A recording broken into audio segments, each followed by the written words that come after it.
Hi everyone, it's Miller Callahan. I'm the founder of the SocioCapitalist.com, home of the most progressive ideas for open-minded people, and showcasing real change throughout the world.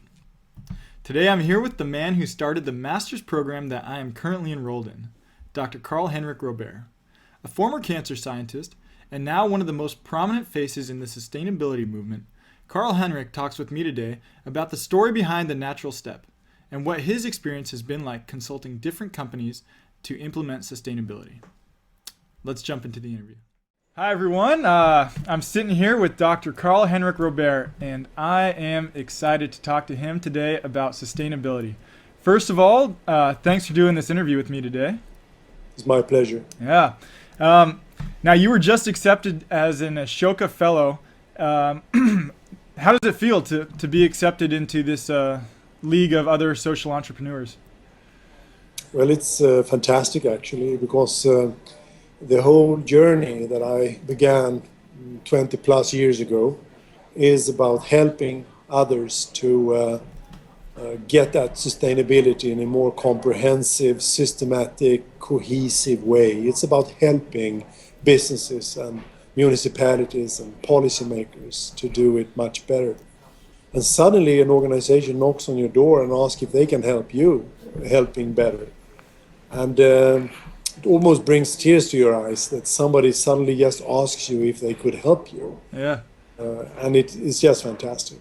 Yeah. I was recently appointed also a globalizer amongst the fellows of Ashoka. A globalizer is someone who is running a social innovation that would benefit from being scaled up globally. And they are now giving me very professional help by troubleshooting and bringing me in contact with very experienced business people, scale up and so forth. So it's really wonderful. Oh, that's great. Yeah, congratulations again.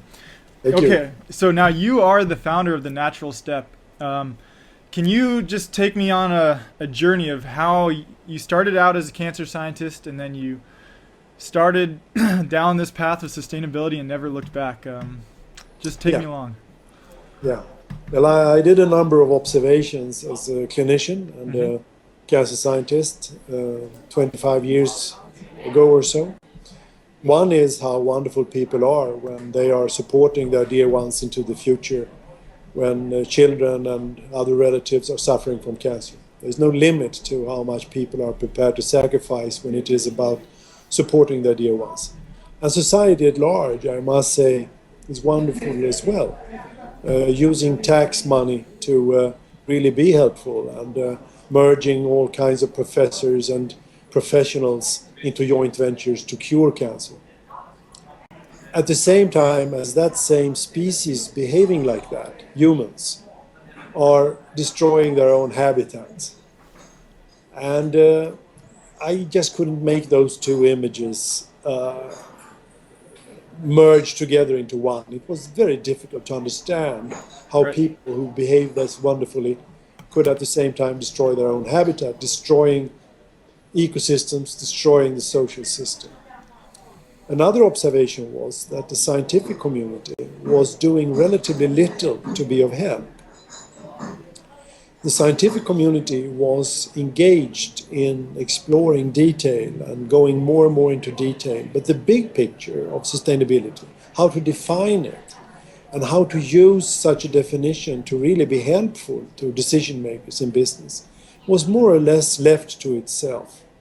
So the idea of the natural step came around as an effort to make scientists create that big picture and then test in reality how that big picture would influence concrete decision making in business. And then turning to more and more business people and more policymakers and demonstrate how much better they would do if they only understood the scope of sustainability better. So that's why I began to engage with the idea of creating the natural step and eventually launched it as well. Right. And yeah, I love that, the whole notion of, okay, let's talk about it theoretically, but more importantly, let's bring it into reality and show people that it's going to impact their lives and make a positive impact.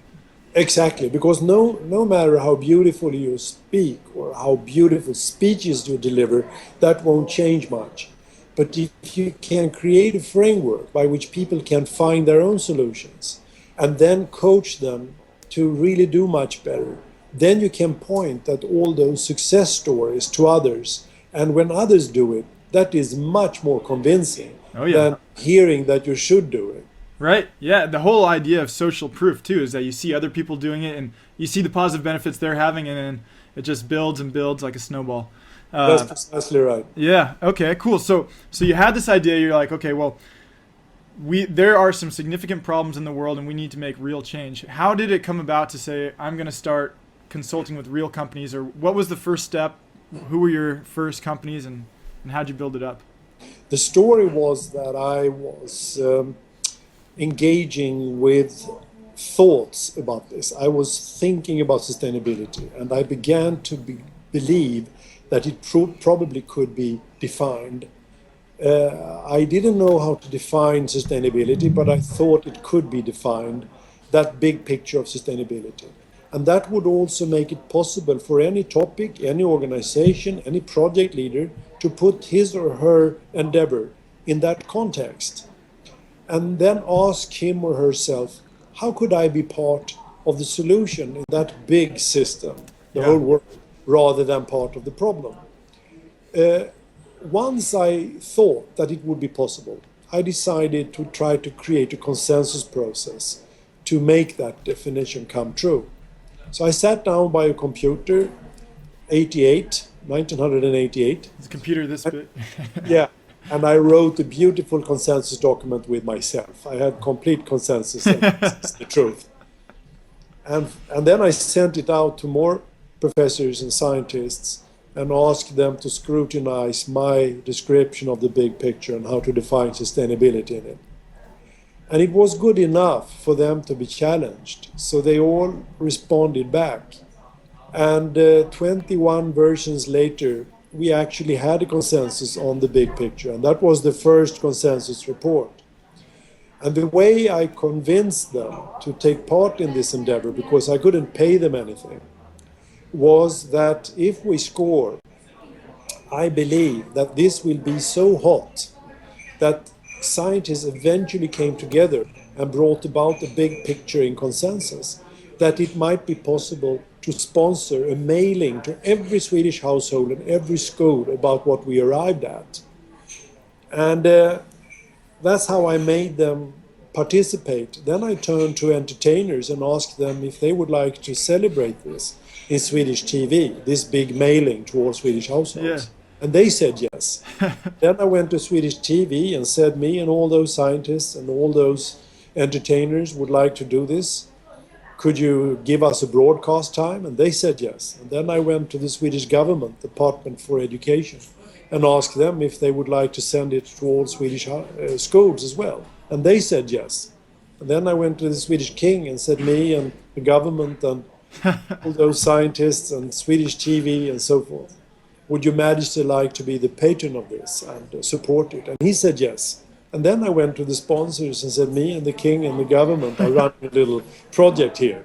And that made it possible to get it funded. So after some months of projecting and consensus documenting, we actually managed to send out a booklet and an audio cassette to every Swede, what scientists had agreed on. And that created a huge impact in the Swedish society. And suddenly I was in TV sofas all over the place and in boardrooms and in the Swedish parliament in hearings. And eventually similar stories took off in other countries, and we eventually had the natural step in on all continents, which is the truth today. Wow. I mean, that I love that story of just building it up and getting everybody involved. I mean, that's awesome. Okay, so looking back at it, once you had all that momentum built, you had the parliament, you had the king, you had everybody involved, your sponsors. What was it overwhelming for you? Were you wondering, okay, now I really got to start producing, working with companies? What were you feeling?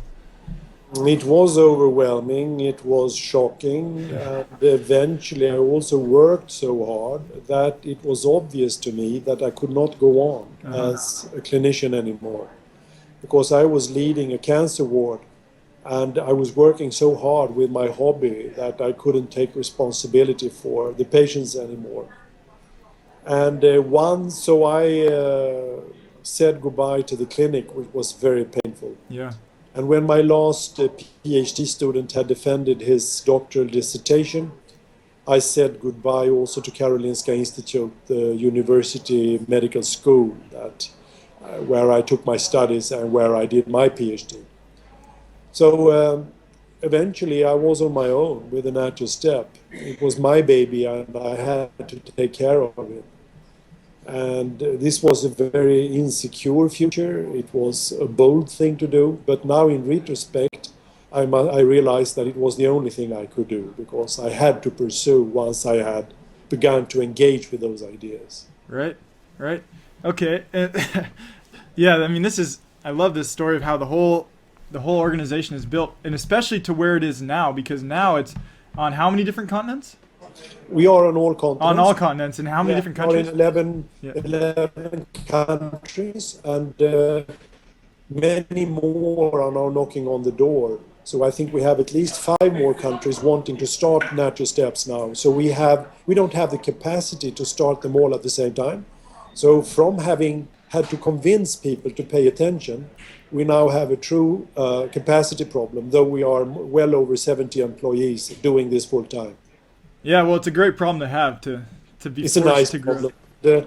At the same time, as it's a bit worrying, because when a company turns to you or a mayor of a city turns to you, wanting help to plan more systematically for sustainability while doing better on bottom line, then it's difficult to say to this person that you have to come back. We have a lot to attend. So you are continuously struggling with how to make the time suffice to help all the people who deserve to get help.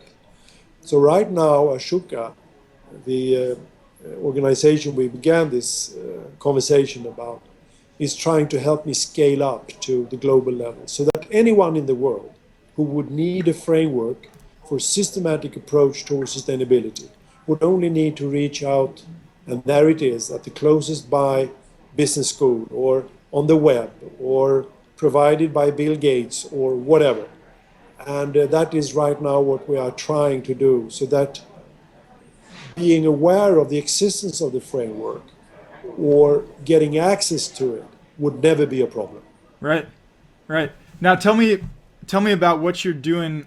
So for everybody who's not aware of what the Natural Step is, it's an organization to essentially consult with other organizations to bring in sustainability from a systematic level, looking at it and understanding where we want to go and work backwards once we have that envisioned future. So tell me about what you're doing to decentralize the Natural Step now and really give it wings to take off and spread globally. Well, the Natural Step has created, together with a growing community of scientists and practitioners in business and cities, a growing toolbox of how to do this from the first moment of truth, when you are exposed to the framework, through learning more in depth how it works with e-learning and other smart devices, to going in depth if you need at any particular area, such as development of indicators or whatever. This growing toolbox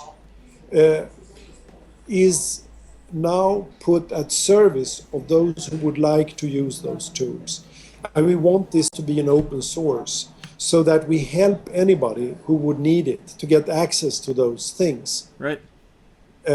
So that's how we try to spread. And I think that you could call this model a teaching the teacher model. So we want to teach change agents in businesses and in municipalities how to use all those tools and where to find all those tools, and then coach them when they need help, so that we get a growing community where other people make this contagious to their friends and associates and share shareholders and stakeholders and value chains. So it's a sort of a dream of a pandemia when a sort of self-contagious virus of how to do this systematically will spread more and more autonomously. Yeah. And where professionals are only recruited if people run into problems with any of those tools. But for most cases, the toolbox should be self-replicative and self-instructive. So it sounds like a social enterprising pyramid scheme. I mean, that's very much so. Yeah, that's right. Though, but I mean, not as many levels up, where it's more just broadening the level of getting as many action agents as possible without these like hierarchies, so to speak. Exactly right. To get as many change agents and agents as possible, as fast as possible, and to train them to become good. We very often compare being good at sustainable development with a chess game, where principles of sustainability, in this case, not principles of checkmate, guide the game. And the more you play that game, the more clever you get. And eventually you want to teach others to be as good as you are so that you can enjoy the game more. And in this way, how to be strategic and systematic about sustainability spreads through those change agents. And the natural step and the growing community of scientists are only there as backup if these change agents would need it. And if they turn to a scientist or an employee of the natural step to get help, we are speaking the same language. So it's very fast to convey that kind of professional help in this way, because we have a shared mental model what sustainability is. We have a shared mental model for how to analyze your problems with reference to that definition, what the guidelines are to stepwise move towards sustainability, regardless of the arena you are on or regardless of the type of company you are working in, and a shared mental model as regards the tools that you may need and then how to need them, Right. how to use them. Right. So take me through the specific steps or specific levels where the action agents or agents are being created, and what level of involvement, different range of level of involvement they can have. Yeah.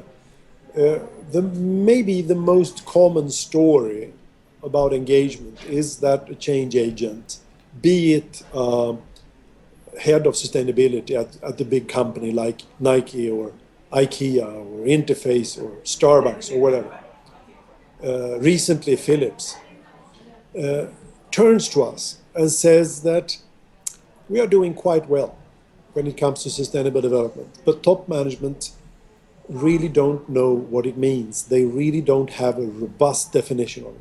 So many of their major investments are actually bringing us towards dead ends, or at least sub-optimized investments that will not pay off much in the longer run. Could you please help us? And the way we help is that we engage with this change agent within that organization to engage top management. Then we run a top management workshop, explain the framework, have them work on it for the first time already up front, that first moment, to deduce some overriding challenges of theirs, some smart solutions, and some smart early moves. And once we have arrived at the top management in such a workshop, they are generally hooked. Because now they understand the business case of sustainability. They understand that you can become very competent in running this game. And they've understood that it is not dangerous to understand more about sustainability in the big world than the competitors do. On the contrary, this is a really smart thing for bottom line. So once we have arrived at top management, we generally don't face a problem of having them continuously play this game. Partly also because we have learned to play it up front already at that first top management workshop. Right. Yeah. So it sounds like you've had some experience where you weren't working with the top level management and that you were having some difficulty. Is that right? That is right. Actually, when we began back 20 years ago, a number of top managements actually were confronted with problems attacks from Greenpeace, attacks from policy legislators, all kinds of attacks and problems. And at that time, we generally didn't have professional environmental managers and sustainability managers. So very often we work directly with top managements of Electrolux and IKEA and McDonald's and Scandic Hotels and other well-recognized businesses. But then, after a number of years, when the professional breed of middle managers appeared on the stage, top management began to relax and thought that these issues are now dealt with by these professionals. But sustainable development, meaning that the whole world is less and less sustainable, is inherently a top management problem. So it is top management who need to continuously deal with it. So after a mid-term or mid-period of relatively less interest in top management, it is now on their radar screen again, because now they have realized that we have had huge financial crisis, huge problems out there, huge problems with climate change and terrorism and lost confidence and trust between people. And this is beginning to influence business more and more and more. So now it's back as a top management executive problem. At the same time, as a natural step, is now much more literate in how to directly engage top managements. So we have learned through 20 years of how to do this, at the same time as this has become again a top management issue. And that, so again, we are now playing the strategic game. Right. So, do these companies come to the natural step saying, okay, we need to embrace sustainability, or is it natural step knocking on the door saying, hey, your profits could be higher by doing this, or you could be safer in the future by doing this? How's that? Almost without exception, it's first option. Uh-huh. They come to us, either because they are confronted with problems, or because top management or sometimes owners realize that we are getting problems even if we don't have them now. Sometimes it is also big organizations that have told their suppliers that you really need this, you have to go to the natural step. We have actually dreamt about marketing ourselves more effectively, but we've never had the time because there has been a continuous build-up of demands for our services. Yesterday I came back from Brighton, for instance, when I lectured to the community of the polymer or plastic industry in Europe. And they have merged forces using our framework throughout the whole industry, and now working more and more together as a pack of wolves, working together towards sustainability across boundaries of competing, even competitors out there, working together to push prices down and to be more operative and more effective. So we are working more and more throughout supply chains and stakeholder groups, and also across boundaries of politicians and businesses and finances and banks to really create momentum out there, using one and the same framework for more cooperative, cohesive strategies. Right. So you've got such a great view of getting to interact with all these different companies. Tell me, is there an underlying trend? Are you seeing, like what you're saying now, of more cooperation through companies arising in order to surmount these problems that they're facing? Yes, but still there is a serious lack of comprehension and competence, I would say.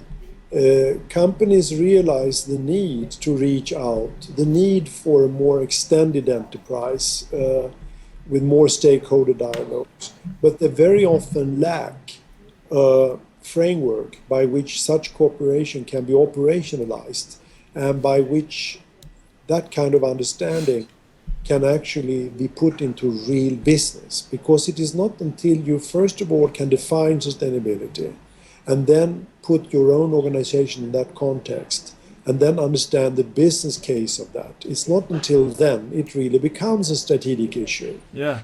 That is the only way of doing this really successfully. Right. So I would say more and more organizations, in line with what you are asking, are sensitized, but there is still a huge lack of companies with the competence for how to do it. Okay. Now, within the companies that are doing it well, what commonality do they have with each other? Is it less of a top-down hierarchy and more of like a chaotic structure, or what's driving that? You can employ this way of thinking in a top-down hierarchical demand and control structure, but it lends itself better to a more flat organization where you co-create solutions. Right. It becomes more effective, people love that much more, and so forth. But a more chaotic organization, an organization with a more flat leadership, relies on very, very solid structures for how to think. It relies on frameworks that are very strict, so that people in a flat organization have a shared mental model of exactly where they are going, what the goals and objectives are, the mission, the core values, the strategic goals. If you have that as a shared mental model, you can let go with regard to creativity. So the main objective of the big boss and the top management team is to convey throughout the organization what those principles are. What is it you want? How do you define the goal and the vision and the mission and the strategic goals? And then you can let go on creativity. Then people really are creative and they come up with all kinds of suggestions. They get more active, they are more productive, and so forth. But if you let go with regard to demand and control, outside the context of really clear mental models of where you want to be, then you get only chaos. You get no chaotic organization. Right. And that does not fly. Yeah. Then it's better with demand and control. Right. Yeah, I mean, that's the way I've always understood it, is kind of you write the rules of the game and then you invite other people to come play the game with you. And as long as they're confined in with the right rules and shared mental model, then it's just have fun and see what happens. That's precisely right. At the same time as you then also must have some calm in your tummy, because there is some chaos when many brilliant people are using the same framework. And you must have the stamina to put up with some turmoil and turbulence early on, to score later on by much more innovation, much smarter outcomes, and so forth and so on. I also must say, in fairness, that some people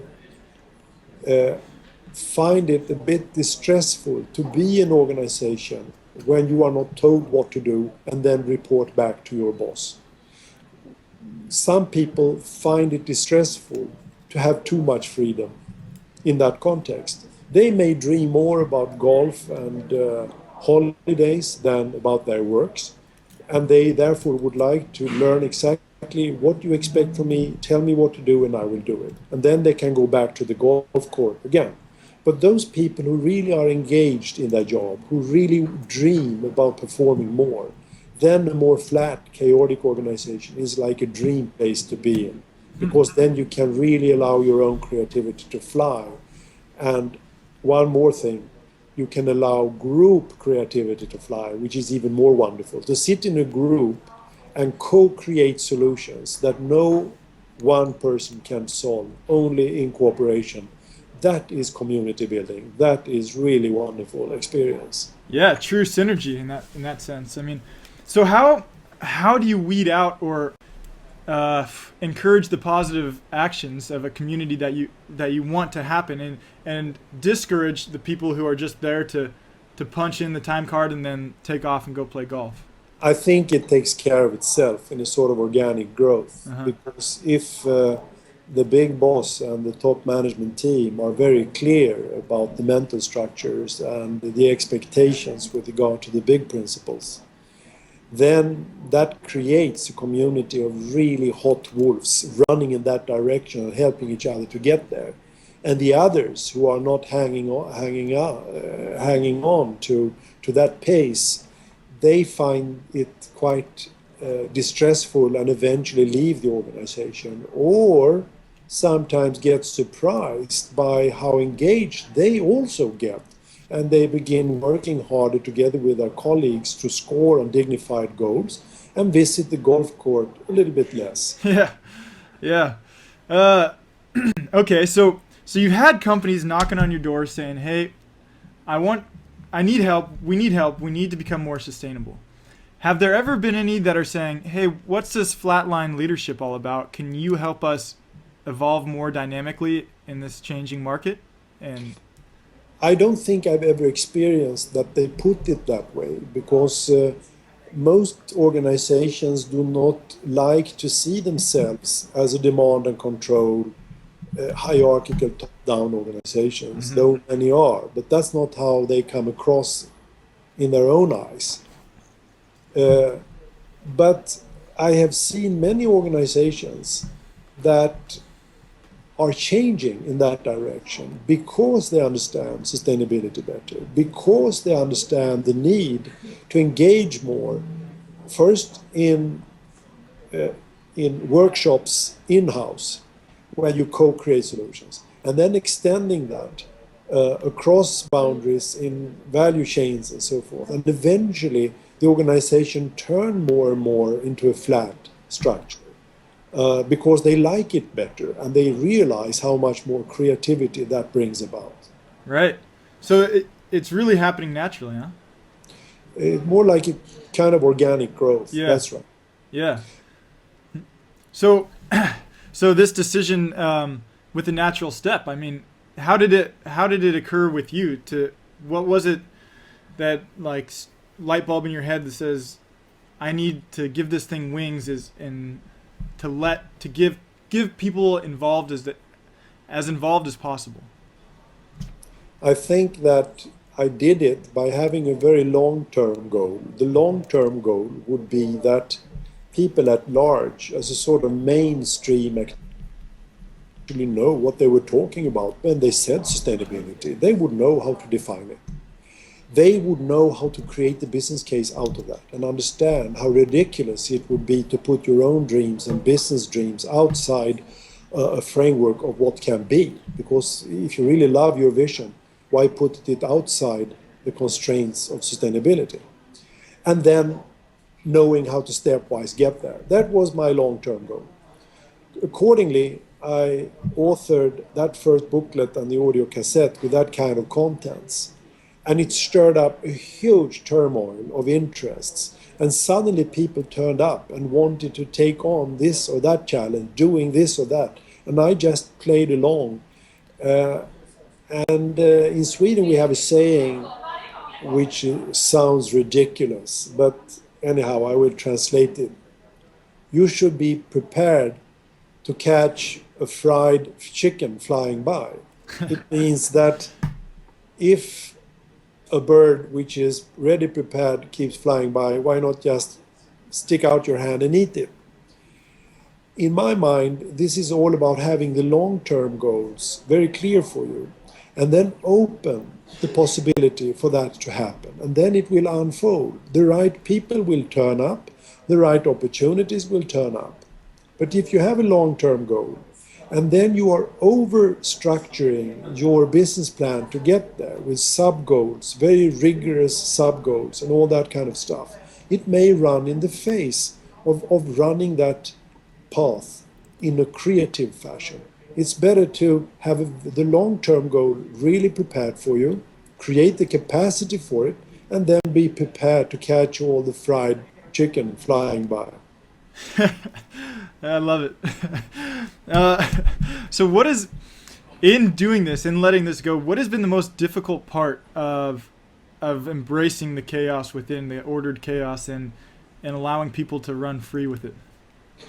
One is to be sure that you really convey these principles, perhaps by co-creating them, and really put emphasis on that and institutionalize it so that it actually happens. You cannot be sloppy about that first part.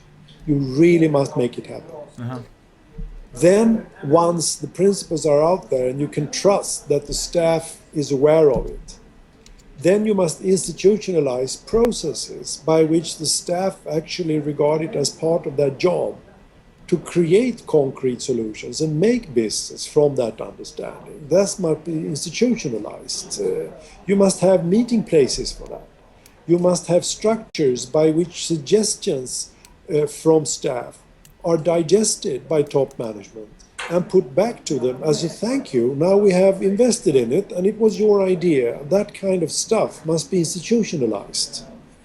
So those are the key elements to ensure that the principles and the structures are actually disseminated throughout the organization.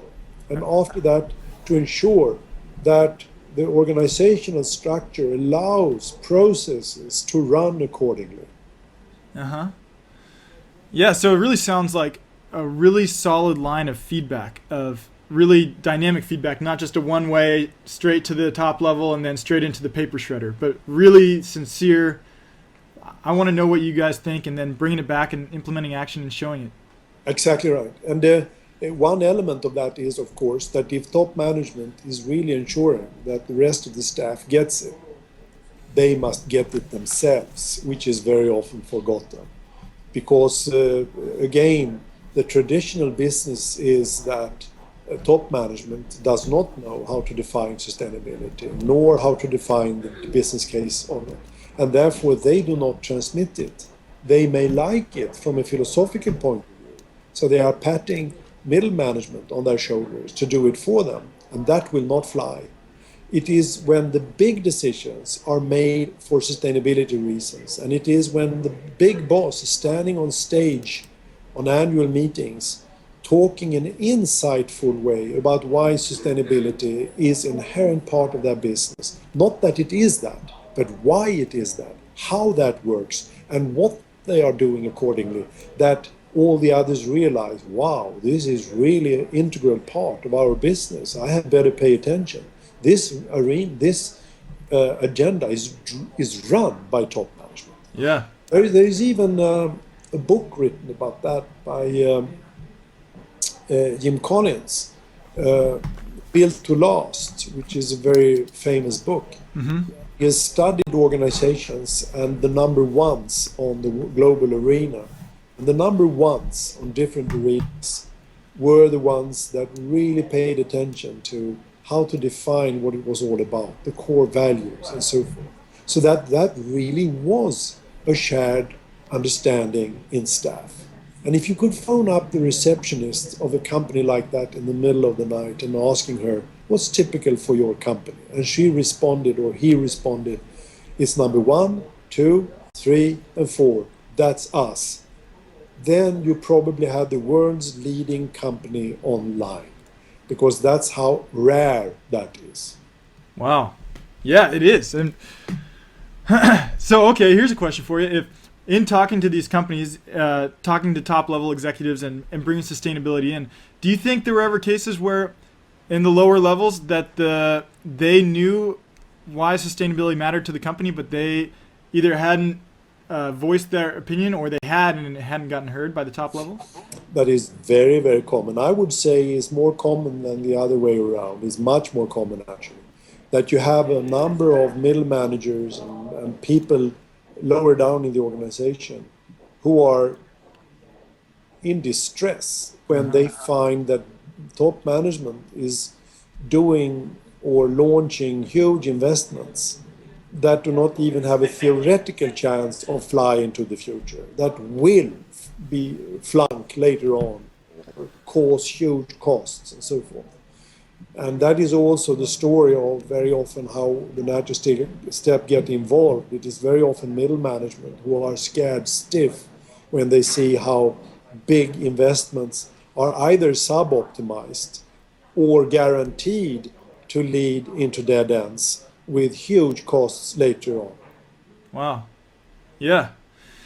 I just keeps coming up in my head that the communication levels, and it makes sense that they have to be there within an organization, and it makes sense that they haven't been if they're playing from the bottom level to the top as this 5-level game of telephone where the message gets passed along and more, it changes and changes until it's not even the right message anymore.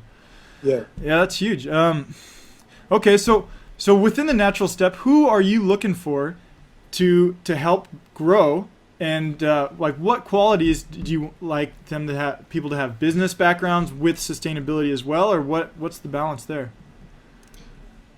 The balance is that we need all kinds of people. We need to address scientists so that the science fields going on are more helpful for sustainable development. So we have facilitated the outgrowth of a big research program where scientists and universities across the globe are cooperating by use of our framework, so that everything they do in their respective research fields, be it energy modeling or be it new innovations with regard to tools for decision support, or be it saving river deltas from flooded systems due to climate change or whatever. We even have one university dealing with conflict resolution in Israel between Palestinians and Israelis. So it's very important that scientists is one essential target group so that they can actually structure their fields of expertise and their research projects to become more helpful for sustainable development. Okay. The other target group are policymakers, so that people from different political parties, for instance, understand that the laws of nature are the same, regardless if you are on the left or the right wing. And that some stuff is simply about knowledge, not about value systems. The value systems come in play when you are approaching generic definition of sustainability. Then you may employ this or that value system. Just like when you play chess, you may have different preferences how to tackle the chess game, but you don't have different definitions of checkmate. Right. Then we need to tackle decision makers in business throughout business organizations. But we must not also forget one big target group, and that is the general public, because for the most clever political leaders, and we want them to buy the most convenient stuff produced by companies understanding sustainability. So we have a sort of multifold target group here that we need to tackle in a smart way. Ah, okay. So you've got your targets set. Where do you need help in terms of organizing the infrastructure to grow? I mean, what's on the horizon?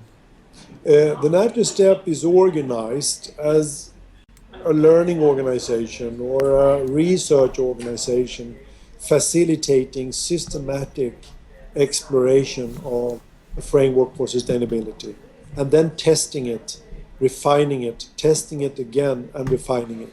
So I would say that is more or less an organization of 70 nerds who are good at exploring and developing stuff.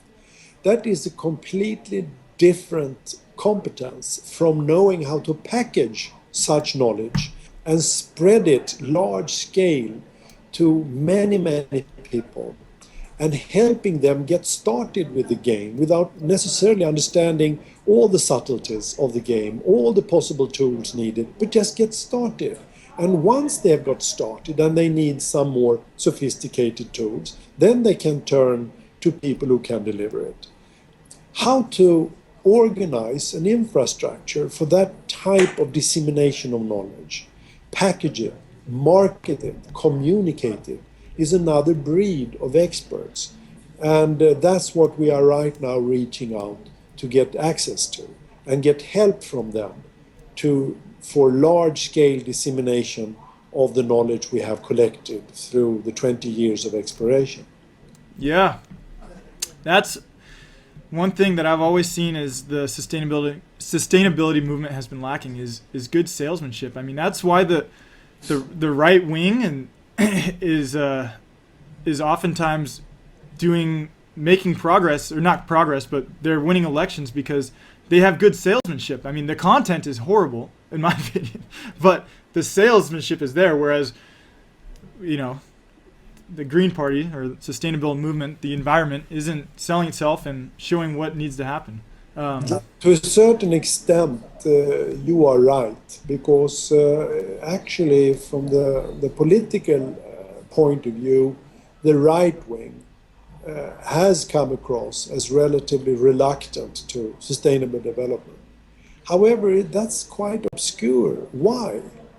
I think it's linked to a superficial attempt to help businesses. Yeah. And that earning money for the individual and so forth and so on has been made inherently part of how to make good business and make business fly. But we are now entering a new world where we need to redesign business. But before I go into that, if you look at the right wing, they very often have conservatives. And there is absolutely nothing in the conservative ideology that would speak in favor of polluting or destroying nature or not caring about people. On the contrary, conservatives very often have started organizations for preservation of nature and so forth and so on. So I would rather say that the reason why right-wingers today sometimes, or even quite often, come across as reluctant to sustainable development is a sort of perversion of true conservatism. And that perversion means that there has been a distortion away from conservatism to some kind of neoliberal idea that money will take care of everything in itself, but it will not. Money will not take care of money in the long run. Money will destroy money. Money will eventually make us poor if we try to earn it in a way that destroys natural systems and that destroys social systems. So we would rather need a sort of true conservatism coming back and help the left-wingers in a sort of ping-ponging mode to get to sustainability. Yeah. But today that democratic balance act doesn't work as effectively as it could because of a sort of perversion of the conservative wing, the right wing as it were. But I wouldn't call that true right wing. It's some sort of flawed right wing that we are punished by right now. Right. Well, it's a really short-sighted. It's looking at the profit in the short term and not looking about our finite resources in 10, 20, 30 years. But it's coming down quickly as we're seeing the end of our finite resources. But it is interesting because everybody has the same shared vision of wanting to live in a clean, safe, healthy environment, and that's what it comes down to. But I know you're running out of time, and I won't take much more of it. Thanks again for doing this interview. I really appreciate it, Dr. Karl-Henrik. Thank you so much, Luke. And anytime I could come back if you give me the opportunity. So I'd love this to. may not be the last time that we talk. Yeah. Thank you so much, Luke, for your interest and for doing this. Yeah, thank you. You helped me with what I'm lacking the most, namely how do we package it and how do we disseminate it? And this is certainly one vehicle. So thank you very much for this interview. Yeah, thank you. It was a pleasure. Cool. Bye, Luke. Alrighty, take care. Same to you.